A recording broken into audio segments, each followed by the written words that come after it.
Hi friends, మనం దీని ముందు వీడియోలోని పార్ట్ 1 చేసాం కదా. అందులోని మనం మౌర్యుల గురించి చూసాం. ఇప్పుడు ఈ వీడియోలో కుషానులు మరియు గుప్తులు అలాగే పుష్యభూతి వంశం గురించి చూస్తాం. అలాగే వారి యొక్క పరిపాలన, వారి యొక్క సంస్కృతి, వారి యొక్క సమాజము, వారి యొక్క కళలు ఏ విధంగా ఉన్నాయనేది ఈ వీడియోలో చూస్తాం. ఇప్పుడు మనం కుషానుల గురించి చూద్దాం. కుషానులు మధ్య ఆసియాలో ఉన్న 5 యూచీ తెగల్లో కుషాను తెగ ఒకటి. వీరెవరండి? మధ్య ఆసియాలో ఉన్న 5 యూచీ తెగలలో కుషీ తెగ ఒకటి. వారు పార్థియన్లు వాయువ్య భారతదేశంలో ఓడించి తమ రాజ్యాన్ని దిగువ సింధు లోయ, ఎగువ మధ్య గంగా పరివాహక ప్రాంతాన్ని విస్తరించారు.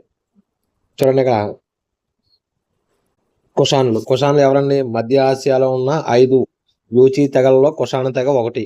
వారు ఏం చేశారంటే వాయువ్య భారతదేశంలో పాలిస్తున్నటువంటి పార్థియన్లను ఓడించి తమ రాజ్యాన్ని దిగువ సింధు లోయ, ఎగువ మధ్య గంగా పరివాహక ప్రాంతాన్ని విస్తరించారు. కుషానుల పాలకుల్లో చాలా గొప్పవాడు కనిష్కుడు. క్రీస్తు శకం 78లో శకయుగం ప్రారంభించి మహాయాన బౌద్ధాన్ని పోషించాడు. ఇక చూడండి, ప్రాచీన భారతదేశ చరిత్రలో స్వర్ణయుగంగా మనం గుప్తుల యుగాన్ని ఎలా చెప్పుకుంటామో, ఇక్కడ శకయుగం ఎవరు ప్రారంభించారంటే కనిష్కుడు మనం గుర్తించుకోవాలి. ఇక కనిష్కుడు పెషావర్ లేదా పురుషపురం కనిష్కుని యొక్క రాజధాని నగరం. కుషానుల్లో చివరి గొప్ప చక్రవర్తి మొదటి వాసుదేవుడు. ఇతని అనంతరం కుషానుల రాజక్షీణత మొదలైంది. వారి స్థానంలో నాగవంశీయులు, వాయువ్య భారతదేశంలో పర్షియాకు చెందిన సుసోనియన్ పాలకులు వచ్చారు. ఇప్పుడు మనం కనిష్కుని యొక్క పరిపాలన చూద్దాం. కనిష్కుడు గొప్ప పరిపాలన దక్షుడు.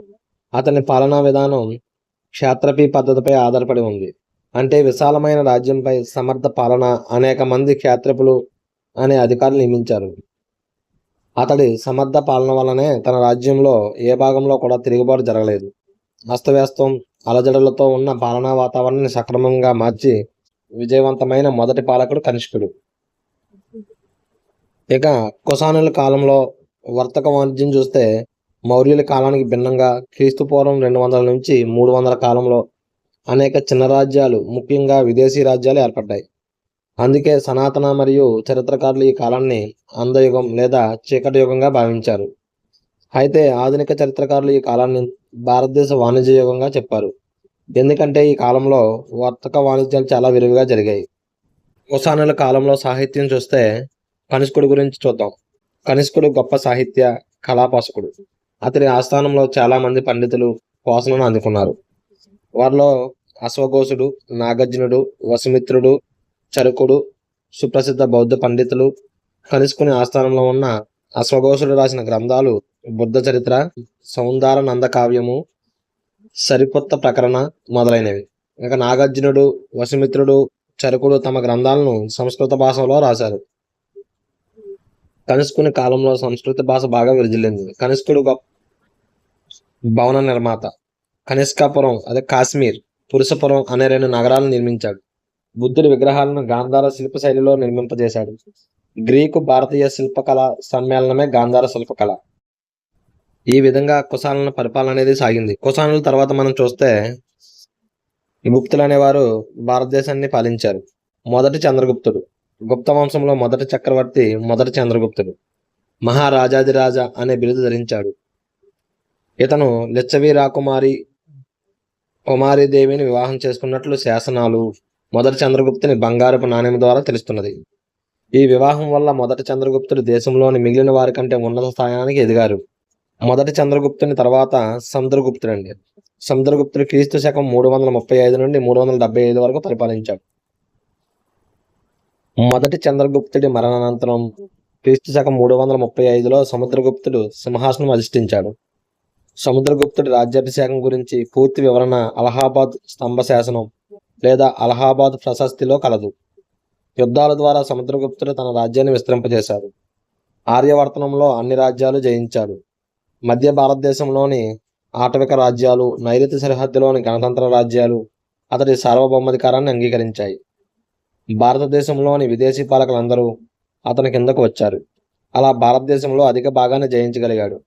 అతడి సామ్రాజ్యం ఉత్తరాన హిమాలయాల నుంచి దక్షిణాన నర్మదా నది వరకు, తూర్పున బ్రహ్మపుత్ర నది నుంచి పశ్చిమాన చంబల్ వరకు విస్తరించింది. తన ఘన విజయాలకు గుర్తుగా సముద్రగుప్తుడు అశ్వమేధ యాగం నిర్వహించాడు. సముద్రగుప్తుడు తర్వాత చూస్తే రెండవ చంద్రగుప్తుడు రాజ్యానికి రావడం జరిగింది. క్రీస్తు శకం 380 నుండి 414 వరకు ఉన్నారు. ఈయన బిరుదు చంద్రగుప్త విక్రమాదిత్యుడండి. గుప్త వంశంలో రెండవ గొప్ప పాలకుడు రెండవ చంద్రగుప్తుడు. అతడినే చంద్రగుప్త విక్రమాదిత్యుడు అని కూడా అంటారు. అతడు సముద్రగుప్తుని కుమారుడు. క్రీస్తు శకం 375లో సముద్రగుప్తుడి మరణానంతరం రామగుప్తుడు అంటే రెండవ చంద్రగుప్తుని యొక్క అన్న సింహాసనం అధిష్ఠించాడు. అతడు బలహీనమైన రాజు. అతనిని చంద్రగుప్తుడు క్రీస్తు శకం 380లో వధించి సింహాసనం ఆక్రమించాడు. రెండవ చంద్రగుప్తుడు గురించి చూస్తే రెండవ చంద్రగుప్తుడు గొప్ప యోధుడు, గొప్ప విజేత. అతడు తన తండ్రి సముద్రగుప్తుడి లాగా గుప్త సామ్రాజ్యాన్ని తన శక్తి సామర్థ్యాలతో విస్తరించాడు. ఉత్తరాన హిమాలయాల నుంచి దక్షిణాన నర్మదా నది వరకు, తూర్పున అస్సాం నుంచి పడమరన సౌరాష్ట్ర వరకు తన సామ్రాజ్య విస్తరణ చేశాడు. వాయువ్య కుషాలను ఓడించి హిందూకుష్ వరకు, శకము రానదాను ఓడించి గాంధార, కాంబోజా వరకు విస్తరించాడు. అలా రెండవ చంద్రగుప్తుని పాలనలో గుజరాత్, సౌరాష్ట్ర, మాల్వా, ఉత్తరప్రదేశ్, బీహార్, బెంగాల్, పంజాబ్లోని అధిక భాగం గుప్త సామ్రాజ్యంలో భాగమయ్యింది. రెండవ చంద్రగుప్తుని కాలం కళా అభివృద్ధికి గుర్తుపెట్టుకోవలసిన కాలం. ఆ కాలంలో శిల్పం మరియు భవన నిర్మాణం, చిత్రలేఖనం, సంగీతం, నాణేలు మొదలైనవి గణనీయంగా విరజిల్లాయి. అతడి ప్రోత్సాహంతో అన్ని కళలు ప్రగతి సాధించాయి. రెండవ చంద్రగుప్తుడు కొత్త నాణేలు ప్రవేశపెట్టాడు. గుప్తుల ఉత్తమ కళా ప్రతిభకు చిహ్నాలు అతడి కళాత్మక నాణేలు. గుప్తుడి వైభవాన్ని పరాకాష్ఠ అతడి పాలనా కాలంలో అని చెప్పడానికి కారణం అతడు సాధించిన ప్రగతి. ఇక తర్వాత చూస్తే రెండవ చంద్రగుప్తుడు తర్వాత కుమారగుప్తుడి పాలనా కాలం క్రీస్తు శకం 414 నుండి 455 వరకు. చంద్రగుప్త విక్రమాదిత్యుడి మరణానంతరం అతని కుమారుడు మొదటి కుమారగుప్తుడు సింహాసనం అధిష్ఠించాడు. అతడు సుమారు 40 సంవత్సరాలు పాలించాడు. శాంతి భద్రతలకు, ప్రగతికి మారుపేరుగా అతడి పాలనా కాలం సాగింది. చివరి రోజుల్లో మాత్రం కొంత అలజడులు అనేవి చెలరేగాయి. ఇక కుమారగుప్తుడు తర్వాత స్కందగుప్తుడు రాజ్యానికి వచ్చాడు. స్కందగుప్తుడు క్రీస్తు శకం 455 నుండి 467 వరకు పాలించాడు. మొదటి కుమారగుప్తుని మరణానంతరం అతడి కుమారుడు స్కందగుప్తుడు క్రీస్తు శకం 455లో సింహాసనం అధిష్ఠించాడు. గుప్త వంశంలోని చివరి గొప్ప పాలకుడిగా స్కందగుప్తుని మనం చెప్పుకుంటాం. విదేశీ దాడుల నుంచి గుప్త సామ్రాజ్యాన్ని కాపాడాడు. అతడి కాలమంతా పూర్తిగా రాజకీయ సమస్యలతో నిండింది. క్రీస్తు శకం 467లో స్కందగుప్తుని మరణించాడు. అతడి మరణంతో గుప్త సామ్రాజ్యం క్షీణించసాగింది. అందుకు స్కందగుప్తుడి వారసులు బలహీనలు కావడమే కారణం. స్కందగుప్తుని మరణానంతరం చివరి గుప్త పాలకులు 80 సంవత్సరాలు పాలించినప్పటికీ పూనుల దాడిని ఎదుర్కొనడంలో విఫలమయ్యారు. స్కందగుప్తుని తర్వాత విష్ణుగుప్తుడు చూడండి. మూడవ కుమారగుప్తుని కుమారుడు విష్ణుగుప్తుడు. అతని తండ్రి తర్వాత రాజయ్యాడని నలంద ముద్ర మరియు నాణేలు తెలుపుతున్నాయి. ఇతడు క్రీస్తు శకం 500 వరకు పరిపాలించాడు. అతడు గుప్త వంశంలో చివరి పాలకుడు. అతడి మరణానంతరం గుప్త సామ్రాజ్యం క్షీణించడమే కాక భారత చరిత్రక పటం నుంచి కనుమరుగైంది. ఈ విధంగా గుప్తుల యొక్క రాజకీయ పరిపాలన అనేది సాగింది. ఇప్పుడు గుప్తుల యొక్క రాజ్యంలోని పరిపాలన ఏ విధంగా సాగిందో చూద్దాం. గుప్తుల యొక్క పరిపాలన కేంద్ర పరిపాలన అండి. చక్రవర్తి. కేంద్ర పాలనలో చక్రవర్తి అత్యున్నత అధికారి. రాజును దైవాంశ సంభూతుడిగా భావించేవారు. అలహాబాదు ప్రశస్తి సముద్రగుప్తుని దేవుడిగా వర్ణించింది. చక్రవర్తికి అపరిమిత అధికారాలు ఉన్నాయి. గవర్నర్లు, ఇతర సైనిక, పౌర అధికారులను ఇతరులు నియమిస్తాడు. అధికారులందరూ చక్రవర్తికే బాధ్యులు. ఇప్పుడు గుప్తుల కాలంలో మంత్రుల వ్యవస్థ ఏ విధంగా ఉందో చూద్దాం. పాలనా వ్యవహారాలలో మంత్రి కూటమి చక్రవర్తికి సహాయపడుతుంది. వీరిని మంత్రులు లేదా సచివులు అంటారు. శాసనాలు నాటి సాహిత్యంలో పరిపాలనా సౌలభ్యం కోసం మంత్రులను నియమించినట్టు చెప్పబడింది. మంత్రులు వారికి కేటాయించిన శాఖలకు బాధ్యులవుతారు. చూడండి, ఇక్కడ కేంద్ర ప్రభుత్వ ఆదేశాలను ఆ యొక్క రాష్ట్రాలకు మరియు జిల్లాలకు సమాచారం తెలిపే అధికారిని సర్వ అధ్యక్షుడు అంటారు. గుప్తుల కాలంలో సైన్యాధికారిని మహాసేనాపతిని, ప్రధాన న్యాయమూర్తిని మహాదండనాయకుడని, వ్యవహారాల శాఖ మంత్రిని మహాసంధి విగ్రహుడని అంటారు. ఇక ప్రభుత్వ ఖజానా అధికారిని బండాగారాధికృత అని, వీరేగాక ప్రతిహరులు, రాజ సన్యాసులు, కుమారమాత్యుడు, కుంచుకులు మొదలైన ఇతర అధికారులు సమర్థవంతంగా తమ బాధ్యతలను కేంద్ర ప్రభుత్వంలో నిర్వహించారు. ఇక్కడ మనం గుప్తుల యొక్క కాలంలో మంత్రి వ్యవస్థ అనేది గుర్తుపెట్టుకోవాలండి. అంటే ఏ శాఖకు ఏ పేరుందో మనం ఖచ్చితంగా గుర్తుపెట్టుకోవాలి. ఇక గుప్తుల కాలంలో రాష్ట్ర పరిపాలన చూస్తే, పరిపాలన సౌలభ్యం కోసం గుప్తులు తమ విశాలమైన రాజ్యాన్ని రాష్ట్రాలుగా విభజించారు. రాష్ట్ర విభాగాలను దేశ లేదా భుక్తి అంటారు. భుక్తికి పాలనాధికారిగా ఉపరికుడు అనే అధికారి నియమించబడతాడు. యువరాజు కానీ రాజు కుటుంబకులు కానీ ఉపరికులుగా నియమించబడతారు. రాష్ట్రాలను జిల్లాలుగా విభజించారు. వాటిని విషయాలు అంటారు. విషయ పాలనాధికారిని విషయపతి అని అంటారు. ఇక గుప్తుల కాలంలోని ప్రాంతీయ పరిపాలన చూద్దాం. గుప్తుల కాలంలో ప్రాంతీయ పరిపాలన అభివృద్ధి బాగా జరిగింది. దీనిని 2 భాగాలుగా చేశారు. 1 మున్సిపల్ లేదా నగర పాలన, 2 గ్రామీణ పాలన. నాటి ప్రధాన నగరాలైన పాట్లీపుత్ర, తక్షశిల, మాండసార్ అలాగే ఉజ్జయినిలో మున్సిపల్ పాలనను నిర్వహించాడు. పురపాలక సహాయకుడిగా పరిషత్ అనే సంస్థ ఏర్పాటైంది. పరిపాలనను విషయపతి నిర్వహిస్తాడు. పరిషత్తుకు పన్నులు వసూలు చేసే అధికారం కలదు. పరిషత్ విధుల్లో ముఖ్యమైనది ఆరోగ్యము, పరిశుభ్రత, ప్రాథమిక విద్య మొదలైనవి. గ్రామం పరిపాలనలో అతి చిన్న విభాగము. గ్రామ పాలన నిర్వహించడానికి గ్రామికుడు లేదా గ్రామ అధ్యక్షుడు నియమించబడతాడు. గ్రామ పరిపాలన నిర్వహించడానికి గ్రామికుడు లేదా గ్రామ అధ్యక్షుడు నియమించబడ్డాడు. గ్రామ రక్షణ, శాంతి భద్రతల నిర్వహణ అతడి ప్రధాన విధులు. అతడికి సహాయంగా పంచమండలం సభ ఉంటుంది. గ్రామ పెద్దలు ఈ సంఘాన్ని ఏర్పాటు చేస్తారు. ఇక గుప్తుల యొక్క న్యాయపాలన చూస్తే, చక్రవర్తి అత్యున్నత న్యాయాధికారి. మొఘల్లో కూడా చూసాం కదండి, చక్రవర్తి అత్యున్నత న్యాయాధికారి. చక్రవర్తి అత్యున్నత న్యాయాధికారి. గ్రామ స్థాయి నుంచి ఉన్నత న్యాయస్థానం వరకు న్యాయ వ్యవస్థ ఏర్పాటైంది. ప్రధాన న్యాయమూర్తిని మహాదండ నాయకుడు అంటారు. పాహియన్ రచనలలో ఈ న్యాయ వ్యవస్థ వివరాలు ఉన్నాయి. అతడి అభిప్రాయం ప్రకారం ప్రభుత్వం కఠినంగా లేదు, చట్టాలు సరళంగా ఉన్నాయి. శిక్షలు చాలా సాధారణంగా నేరస్తులను బట్టి శిక్షలు విధించాలని చెప్పారు. ఇక గుప్తుల యొక్క సైనిక పరిపాలన చూస్తే, గుప్త పాలకులకు బలమైన సైన్యం ఉంది. సైన్యంలో ఏనుగులు, కాల్బలం, అశ్వక దళాలు ఉన్నాయి. అలాగే రథాలు కూడా కొంతవరకు ఉపయోగించారు. ఎడారి ప్రాంతాల్లో ఒంటెలను కూడా వాడారు. సైన్యంలో ప్రధాన అధికారి మహాసేనాధిపతి. రణబండాగారాధికారణ లేదా సైనిక పద్ధతుల నిర్వహణాధికారి సైనికులకు అవసరమైన ఏర్పాట్లు చేస్తారు. అలహాబాద్ స్తంభ శాసనం వారు ఉపయోగించిన ప్రధాన ఆయుధాలు, విల్లంబులు, కత్తులు, ఈటెలు, గొడ్డళ్ళు మొదలైన ఆయుధాలు ఉపయోగించినట్లు చెప్పబడింది. ఇక గుప్తుల కాలం నాటి ఆర్థిక వ్యవస్థ చూస్తే, మౌర్యులలాగా కాక గుప్తులు గొప్ప బిరుదులను ధరించారు. మహారాజాదిరాజా అనే బిరుదు వల్ల చిన్న రాజ్యాలు, రాజులు ఉండేవారని తెలుస్తుంది. గుప్తులు జయించిన చాలా రాజ్యభాగాలు భూస్వాముల పాలనలో ఉండేవి. బెంగాల్, బీహార్, ఉత్తరప్రదేశ్ రాజ్యభాగాలు కేంద్రంగా గుప్త సామ్రాజ్య పాలన జరిగింది. పెద్ద కేంద్ర సైన్యము, అధికార వర్గం లేకపోవడం. మౌర్యులకు భిన్నంగా గుప్తులకు పెద్ద వ్యవస్థీకృత సైన్యం లేదు. భూస్వాములు పంపే సైన్యమే గుప్తులకు సైన్యంలో ప్రధాన భాగం. అదే విధంగా అధికార వర్గం కూడా లేదు. వీటి వల్ల పాలనా యంత్రాంగంపై చక్రవర్తి నియంత్రణ తగ్గింది. భూస్వామ్య అంశాల అభివృద్ధి చూస్తే, భూదానాలు చేయడం. పురోహితులకు దేవాలయాల భూములు, గ్రామాలు విరాళాలుగా ఇచ్చి పన్నులు వసూలు, పాలనాధికారాలు ఇవ్వడంతో అది వికేంద్రీకరణకు దారితీసింది. సేద్యపు కూలీల అణచివేత, దానం చేసిన గ్రామాల ప్రజల అణచివేతతో వారిపై పెత్తనం జరిగింది. అలాగే సేద్యపు బానిసత్వం. భూదానాలు భూస్వామ్య వ్యవస్థకు దారితీసింది. చాలా శాసనాల్లో సేద్యపు బానిసత్వం గురించి తెలిపారు. భూములు అమ్మినప్పుడు, ఇతరులకు ఇచ్చినప్పుడు దానితో పాటు సేద్యపు బానిసలను కూడా ఇచ్చేవారు. ఈ విధంగా గుప్తుల కాలంలో జరిగిందని తెలుసు. గుప్తుల కాలంలో సమాజం. గుప్తుల కాలంలో సమాజం చూస్తే కుల వ్యవస్థ ప్రధానంగా. సామాజిక ఏర్పాటుకు కుల వ్యవస్థ ఆధారం.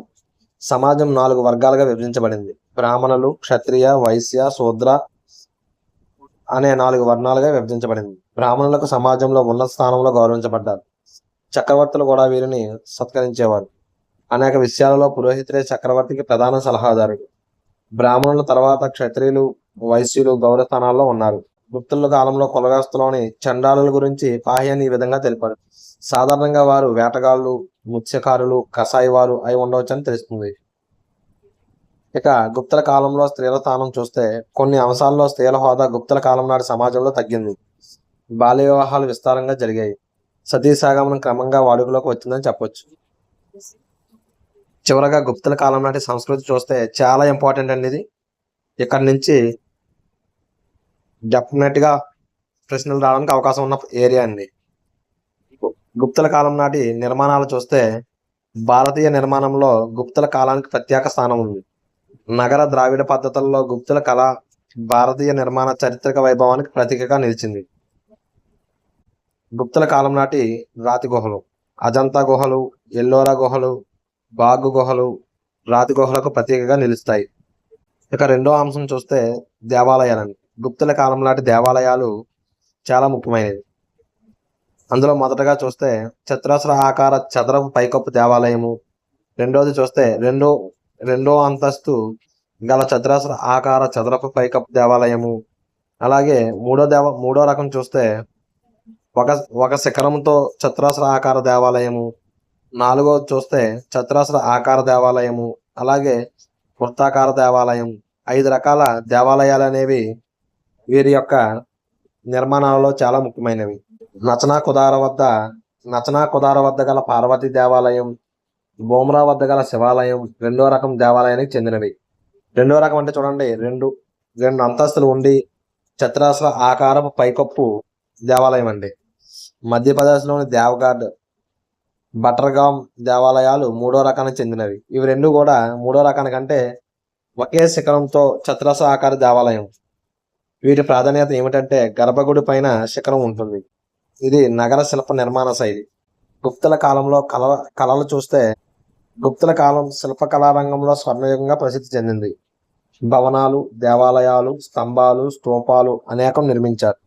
గుప్తుల కాలంలో నిర్మించిన అద్భుతమైన దేవాలయాలలో పూనులు, ముస్లిం దాడుల తర్వాత మిగిలినవి.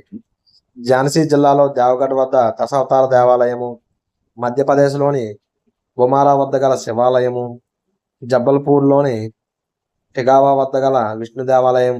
ఇవి ఏంటంటే ఈ దేవాలయాలు పూనులు, ముస్లింలు దాడుల తర్వాత కూడా మనకు ఆధారాలుగా మిగిలినవి. ఇంకా కొన్ని స్తూపాలు, గుహలు, విహారాలు కూడా నిర్మించబడ్డాయి. సారనాథ్ స్తూపం, అజంతా, ఉదయగిరి గుహలు ఆనాటి గొప్ప నిర్మాణాలు. అలాగే అందమైన బుద్ధుని విగ్రహాలు రాతితో, లోహంతో, బంకమట్టితో చేయబడటంతో పాటు వివిధ పౌరాణిక బొమ్మలు రాతిపై అందంగా చెక్కారు. ఇక చూస్తే బుద్ధుని యొక్క సారనాథ్ విగ్రహం, సుల్తాన్గంజ్ వద్ద బుద్ధుని విగ్రహం, మధురలోని బుద్ధుని నిలబడిన విగ్రహం వీరి యొక్క నిర్మాణాలకు ప్రసిద్ధిగా చెప్పవచ్చు. అలాగే అజంతా, ఎల్లోరా, బాగ్ గృహాలలో చిత్రాలు కూడా వీరి యొక్క కళలకు నిదర్శనాలుగా ఉన్నాయి. ఇక వీరి యొక్క శిల్ప నిర్మాణం చూస్తే రాతి శిల్పం, సారనాథ్ బుద్ధ విగ్రహం, ఉదయగిరి వద్ద గల గుహ ప్రవేశ ద్వారము వద్ద గల వారాహ ప్రతిమ చక్కటి ఉదాహరణలు. ఇంకా చూస్తే గ్వాలియర్ వద్ద ఒక నృత్యకారిణితో మహిళా సంగీత విద్వాంసులు చిత్రాలు అద్భుతమైనవి. వీరి యొక్క లోహ నిర్మాణాలు చూస్తే 18 అడుగులు ఎత్తైన బుద్ధుని రాగి విగ్రహం క్రీస్తు శకం 6వ శతాబ్దంలో బీహార్లో నలంద వద్ద నిర్మించారు. అలాగే సుల్తాన్ గంజ్లోని బుద్ధ విగ్రహం 7.5 అడుగులు ఎత్తు ఉంటుంది. ఢిల్లీలో మెహ్రౌలి వద్ద ఉన్న ఇనుప స్తంభం గుప్తుల సాంకేతిక పరిజ్ఞానానికి ముచ్చతునగా. ఇదిగోండి మెహ్రౌలి స్తంభం. ఇది ఇప్పటికీ కూడా జంగ్ అనేది పట్టలేదండి. ఇక గుప్తుల కాలంలో విజ్ఞాన శాస్త్రం, గణితం మరియు ఖగోళ శాస్త్రం చూస్తే గుప్తుల కాలంలో గణితం, ఖగోళ శాస్త్రం గొప్ప ప్రగతి సాధించింది. ఈ యుగానికి చెందిన వారే 0 మరియు దశాంశ పద్ధతులకు రూపకల్పన చేశారు. ఆర్యభట్ట, వారాహమిహిరుడు, బ్రహ్మగుప్తుడు నాటి ప్రసిద్ధ ఖగోళ శాస్త్రవేత్తలు మరియు గణిత శాస్త్రవేత్త పండితులు. ఇప్పుడు మనం ఆర్యభట్ట గురించి చూద్దాం. క్రీస్తు శకం 5-6 శతాబ్దాల మధ్య కాలంలో ఆర్యభట్ట అనే గ్రంథం సూర్య సిద్ధాంతం మరియు సూర్య చంద్రగ్రహణాల గురించి వివరిస్తుంది. భూమి తన చుట్టూ తాను తిరుగుతుందని మొదటి కనుగొన్న మేధావి ఇతడే. ఆర్యభట్టీయం అనే గ్రంథం రచించాడు. అందులో గణిత శాస్త్ర అంశాలు అనేవి ఉన్నాయి. ఇక వారాహమిహిరుడు చూస్తే ఇతడు బృహత్ సంహిత అనే గ్రంథం రాశాడు. అది ఖగోళ శాస్త్ర గ్రంథం. భౌతిక భూగోళ శాస్త్రము, వృక్ష శాస్త్రము, సహజ చరిత్ర అందులో కలదు. పంచ సిద్ధాంతక, బృహజ్జాతక మొదలైన గ్రంథాలు రచించాడు. ఇక బ్రహ్మగుప్తుడు చూస్తే క్రీస్తు శకం 6-7 శతాబ్దాలలో న్యూటన్ చెప్పిన అంశాలను చాలా ముందు కాలంలోనే తెలిపిన గొప్ప ఖగోళ శాస్త్రజ్ఞుడు. ప్రకృతి సూత్రం ప్రకారం అన్ని వస్తువులు భూమిపైన పడాల్సిందే, ఎందుకంటే వస్తువులను ఆకర్షించి దించుకోవడం భూమి సహజ స్వభావం. బ్రహ్మస్ఫుట సిద్ధాంతము మరియు ఖండ కడ్యక అనే గ్రంథాలు రచించాడు. ఇతర విజ్ఞాన శాస్త్రాలు చూస్తే వారాహమిహిరుడు పాదరసం, ఇనుము ఉపయోగించినట్లు, వైద్యం కోసం లోహ సంబంధ తయారీలు వంటివి రసాయన శాస్త్ర అభివృద్ధిని తెలిపాయి. ఇక నవీనతకం అనే వైద్య గ్రంథంలో మందుల వివరాలు, వాటి తయారీ గురించి వివరించబడింది. పశు వైద్య శాస్త్రానికి చెందిన హస్తాయుర్వేద గంధకర్త పాలకప్య అనే తెలుస్తుంది. ఇంకా చరకుడు, సుశ్రుతుడు ఈ కాలానికి చెందిన ప్రసిద్ధ వైద్యులు. ప్రాచీన కాలానికి చెందిన గొప్ప వైద్యుడు ధన్వంతరి ఈ కాలానికి చెందినవాడే. సాంప్రదాయ యుగంలో వైద్య శాస్త్రాన్ని బాగా అధ్యయనం చేసి వృద్ధి చేశారు. సాంస్కృతిక వైద్య శాస్త్రాన్ని తర్వాత కాలంలో అరేబియాకు, అక్కడి నుంచి అలెగ్జాండ్రియా ద్వారా ఐరోపాకు మధ్యయుగాల్లో చేరింది. ఇక ఈ లెసన్లో చివరగా మిగిలిన వంశం చూస్తే పుష్యభూతి వంశం. గుప్త సామ్రాజ్య పతనానంతరం భారతదేశంలో గొప్ప రాజకీయ అనైక్యత ఏర్పడింది. భారతదేశంపై హూనుల దాడులు దీనికి ప్రధాన కారణం. గుప్తులు స్థాపించిన రాజకీయ ఐక్యత వారి కళ్ళ ముందే చెల్లాచెదురైంది. గుప్తరాజ్య శిథిలాలపై అనేక చిన్న రాజ్యాలు ఆవిర్భవించాయి. వాటి వల్ల రాజకీయ అలజడి, అపసవ్య పాలన ఏర్పడింది. కొత్తగా ఏర్పడిన రాజ్యాలు ఒకరిపై ఒకరు కత్తులు దూయడంతో రాజకీయ పరిస్థితులు మరీ క్షీణించాయి. మహారాజాదిరాజు, పరమ పట్టారకుడు అనే బిరుదులు కలిగిన మొదటి పుష్యభూతి వంశం ప్రభాకర వర్ధనుడు అని మధుమన్ పలకంలో ఉంది. డాక్టర్ ఆర్కే ముఖర్జీ చెప్పినట్లు అతడి అధికారం ఉత్తర భారతం అంతా విస్తరించింది. బాణుని హర్ష చరిత్రలో అతనిని ఇలా వర్ణించారు: పూనులు, హరిణాలకు సింహాలు లాంటి వాడు ప్రభాకర వర్ధనుడు అని చెప్పాడు. ఇక పుష్యభూతి వంశంలో గొప్పవాడుగా చూస్తే హర్షవర్ధనుడు. ప్రభాకర వర్ధనుడికి రాజ్యవర్ధనుడు, హర్షవర్ధనుడు అనే ఇద్దరు కుమారులు కలరు. చూడండి, మొదటి పుష్యభూతి వంశ రాజు ప్రభాకవర్ధనుడు. అతనికి ఇద్దరు కుమారులు కలరు. ఒకరు రాజ్యవర్ధనుడు మరియు హర్షవర్ధనుడు అనే ఇద్దరు కుమారులు కలరు. రాజశ్రీ అనే కుమారి కూడా కలదు. స్థానేశ్వర రాజు ప్రభాకవర్ధనుని మరణం సమయంలో అతని పెద్ద కుమారుడైన రాజవర్ధనుడు మందాలపై దండెత్తాడు. తండ్రి మరణవార్త తెలిసాక దుఃఖంతో పొంగి ప్రపంచాన్ని త్యజించాలని నిర్ణయించుకుని తన తమ్ముడైన హర్షవర్ధనుడికి రాజ్యపాలన అప్పగించాడు. ఈ మధ్య కాలంలో వారి సోదరి రాజ్యశ్రీ భర్త అయిన గృహవర్మను మాల్వా రాజు సంహరించి ఆమెను బందీని చేశాడు. ఆ వార్త విన్నాక రాజ్యవర్ధనుడు తన మనసు మార్చుకొని మాల్వాపై దాడి చేసి గౌడరాజు శశాంకుని చేతిలో సంహరించబడ్డాడు. ఈ విధంగా తన అన్న మరణానంతరం హర్షవర్ధనుడు స్థానేశ్వర రాజ్యపాలకుడు అయ్యాడు. హర్షవర్ధనుడు క్రీస్తు శకం 590లో జన్మించాడు. మంచి విద్యాభ్యాసము, ఆయుధ శిక్షణ పొందాడు. యుద్ధతంత్రంలో చాలా సమర్థుడు. క్రీస్తు శకం 606లో రాజు అయ్యే నాటికి చాలా చిన్న వయసు. ఆనాటి రాజ్య పరిస్థితులు సమర్థవంతంగా నిర్వహించగలిగాడు. అతని ముందున్న ప్రధాన సమస్య సోదరి విడుదల మరియు సోదరుని హత్యకు కారణమైన శశాంకుని శిక్షించడం. భాస్కరవర్మతో మైత్రి ఒప్పందం చేసుకుని గౌడరాజు శశాంకుని ఓడించి కనౌజు నుంచి తరిమేశాడు.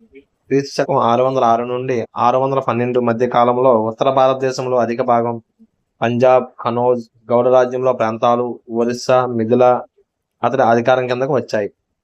శలాదిత్య అనే బిరుదు ధరించాడు. హర్షవర్ధనుడు తన మొదటి యుద్ధ దాడిలో కనౌజ్ నుంచి శశాంకుని వెళ్ళగొట్టడమే గాక సోదరుని హత్య చేసిన శశాంకుడిపై ప్రతీకారం తెచ్చుకున్నాడు. తర్వాత కనౌజును స్థానేశ్వర్లో కలపడమే గాక కొత్త రాజధానిగా చేసుకుని రాజ్యాన్ని ఉత్తర భారతదేశంలో బలమైన రాజ్యంగా స్థాపించాడు. ఇక రెండో పులకేశితో అరసిని యుద్ధం సన్నాహాల గురించి ఉయాన్ సంగ్ చాలా వివరంగా రాశాడు. అయితే యుద్ధ ఫలితం గురించి ఏమీ మాట్లాడలేదు. హర్షుడు దండెత్తినట్లు, యుద్ధంలో పూర్తి విజయం సాధించినట్లు మాత్రం తెలియజేశాడు. ఇక చూస్తే పులకేశి చేతిలోని హర్షవర్ధనుడు ఓడిపోయినట్లు పులకేశి యొక్క వారసులకు హర్షుని చాళుక్య రికార్డులు తెలిపాయి. కాబట్టి ఒక సంగతి స్పష్టంగా తెలుస్తున్నది: హర్షుడు పూర్తి విజయం సాధించలేక పులకేశితో సంధి చేసుకుని నర్మదా సరిహద్దుకు తన రాజ్యం పరిమితం చేసుకున్నాడని తెలుస్తుంది. ఇక పుష్యభూతి వంశ పాలన చూస్తే పుష్యభూతి వంశ పాలన మౌర్యులు, గుప్తులు పాలనలాగా ఉంటుంది. వీరి పాలన గురించి అనేక వివరాలు హ్యూయాన్సాంగ్ ఇచ్చారు. చక్రవర్తి పరిపాలన చూస్తే పాలనలో చక్రవర్తి అత్యున్నత అధికారి. అతడు అపరిమిత అధికారాలు కలిగి తన నిరంకుశత్వాన్ని అసంబద్ధంగా ఉపయోగించకుండా పరిపాలించాడు. హర్షుడు ఉదారవాది, మత సామరస్యం కలవాడు. చక్రవర్తికి పరమ పట్టారకుడు, పరమేశ్వర, పరందేవత, మహారాజాదిరాజ అనే బిరుదులు ధరించాడు. యుద్ధ భూమిలో కూడా చక్రవర్తి సైన్య అధ్యక్షుడిగా వ్యవహరించాడు. ఇక పుష్యభూతి వంశం యొక్క మంత్రులు మరియు అధికారాలు చూస్తే పాలనలో చక్రవర్తికి సహాయంగా అనేక మంది మంత్రులు నియమించబడ్డారు. వారిని సచివులు లేదా అమాత్యులు అంటారు. ఇందాక గుప్తుల దగ్గర చూసారు కదండి, మంత్రుల్ని సేమ్ సచివులు అంటారు, కానీ ఇక్కడ అమాత్యులు అని కూడా అంటారు. మంత్రులే కాకుండా అనేక మంది అధికారులు వివిధ శాఖాధిపతులుగా నియమించబడ్డారు. బండి అరుసుని ప్రధానమంత్రి. పుష్యభూతి వంశం యొక్క మంత్రి జాబితాను మనకు ఆర్ఎస్ త్రిపాఠి అనే చరిత్రకారుడు ఇవ్వడం జరిగింది. మహాసంధి విగ్రహాధికృత, ఇక్కడ చూడండి, మహాసంధి విగ్రహాధికృత అనేది యుద్ధము మరియు శాంతి భద్రతల మంత్రి. అలాగే మహాబలాధికృత అంటే అత్యున్నత సైన్యాధికారి అని, బలాధికృత అంటే సేనాపతి అని, బృహదేశ్వర అశ్విక దళాధిపతి అని, కాటుక గజబలాధ్యక్షుడని, రాజస్థానీయ విదేశీ కార్యదర్శి అని, ఉపహారిక రాజ్య ప్రతినిధి అని, విషయపతి విషయాధికారి అని ఎనిమిది మంత్రుల యొక్క జాబితాను ఇవ్వడం జరిగింది. పుష్యభూతి వంశం యొక్క రాష్ట్ర పరిపాలన చూస్తే హర్షవర్ధని రాజ్యంలో రాష్ట్రాలను భుక్తాలు అంటారు.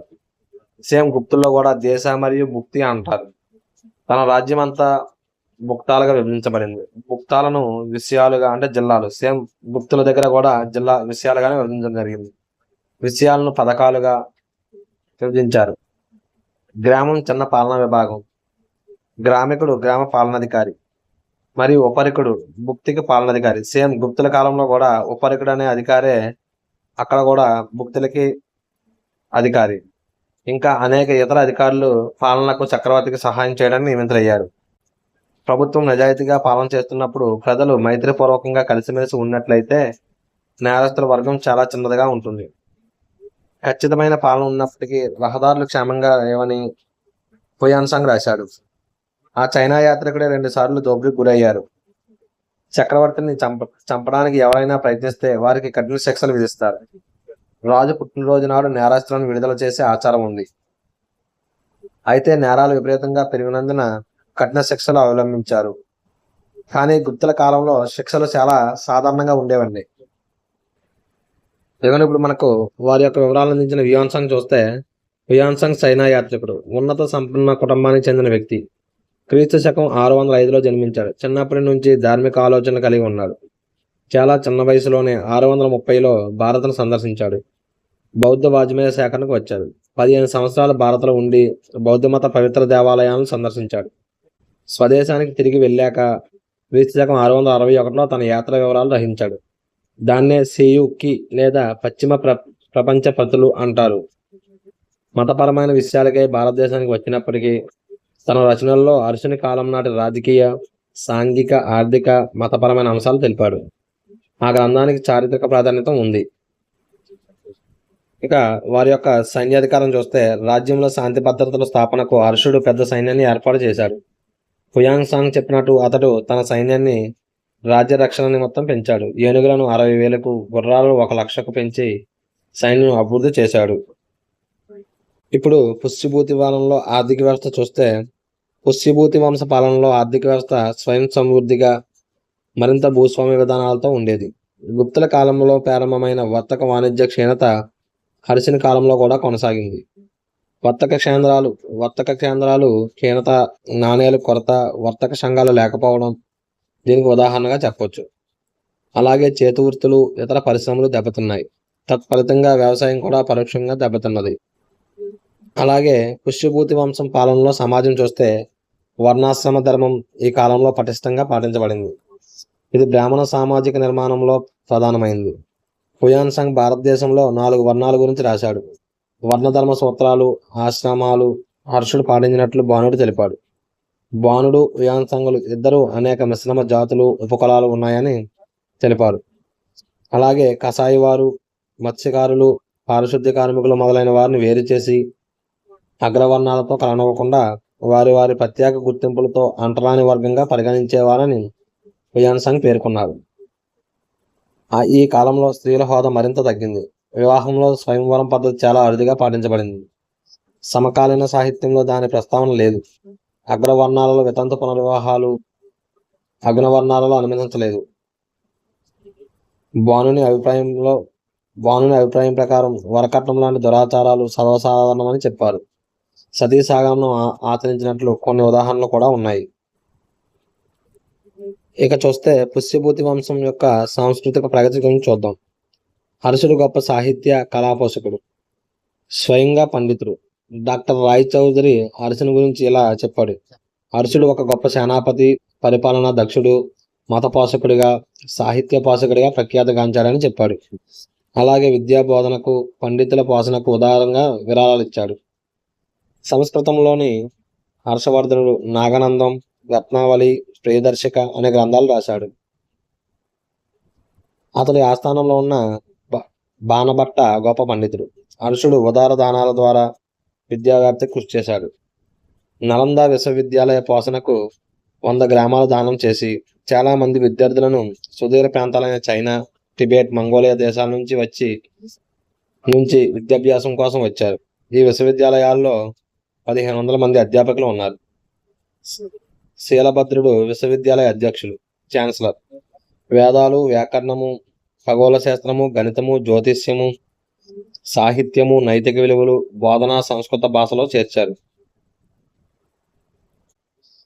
అలాగే హుయాన్సాంగ్ కూడా ఈ విశ్వవిద్యాలయం ఒక విద్యార్థి.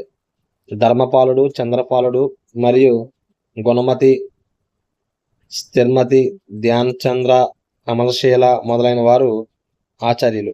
ఆర్సి ముజందర్ అభిప్రాయం ప్రకారం హర్షుడు యుద్ధం, శాంతి కళల్లో సమాన ప్రతిభ కలిగి ఉన్నాడు. కలము కత్తి సమానంగా వాడగల నిపుణుడు, మేధావి అతడు అని పేర్కొన్నాడు. ఓకే ఫ్రెండ్స్, ఈ లెసన్ అనేది అయిపోయింది. నెక్స్ట్ 6th లెసన్ అనేది చూద్దాం. Thank you friends.